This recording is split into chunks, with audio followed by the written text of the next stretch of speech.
5 আগস্টের পর গুম হওয়া ব্যক্তিদের সন্ধান ও হত্যার শিকার ব্যক্তিদের নানা তথ্য প্রকাশে কাজ করছে গুম কমিশন।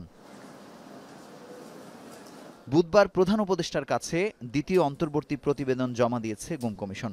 সেখানে গুম হওয়া 1850টি ঘটনার মধ্যে 1380টির যাচাই বাছাই শেষ হয়েছে।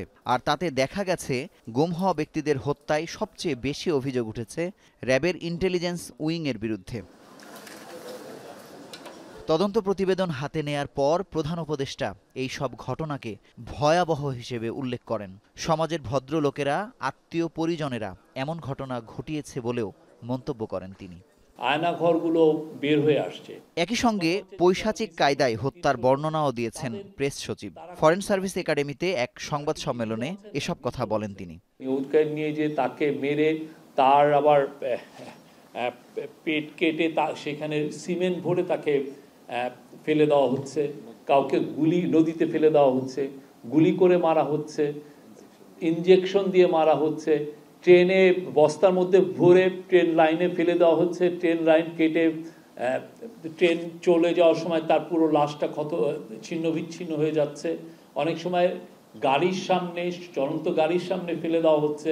অনেকগুলো এটা হচ্ছে ভিকটিমদের এবং যারা পারপিট্রেটর দু একজন তাদের টেস্টিমনির যেটা পেয়েছেন গুম সংক্রান্ত কমিশন, তার আলোকে এই রিপোর্টগুলো করা হয়েছে। র্যাবের পরিচিত কর্মকর্তারা বিভিন্ন পদকের লোভ, ঢাকায় পোস্টিং পাওয়া সহ নানা কারণে এসব অপকর্মে লিপ্ত হয়েছেন বলে জানিয়েছেন প্রেস সেক্রেটারি। বিপিএম টিপিএম এটা একটা অ্যাওয়ার্ড, পুলিশের অ্যাওয়ার্ড অ্যানুয়ালি দেওয়া হয়, সেটা পাওয়ার জন্য এই কাজগুলো অনেকে করেছেন। ঠিক তেমনি ঢাকায় পোস্টিং পাবে কিনা এটা একটা বড় ইস্যু।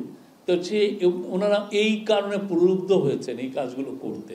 গুম হওয়া 3 শতাধিক ব্যক্তির সন্ধান এখনো মেলেনি জানিয়ে প্রেস সচিব বলেন, সবকটি খুন ও গুমের দৃষ্টান্তমূলক বিচার করা হবে। তাদের বিচার বাংলাদেশের মাটিতে হবে। মুজাহিদ শুভ, এখন, ঢাকা। আপনারা দেখেছেন যে 1850 সানবিট সব দিবে সামাল। সানবিট ম্যাজিক প্রেস ডিশওয়াশিং এর মাথা ঘোরানো সলিউশন।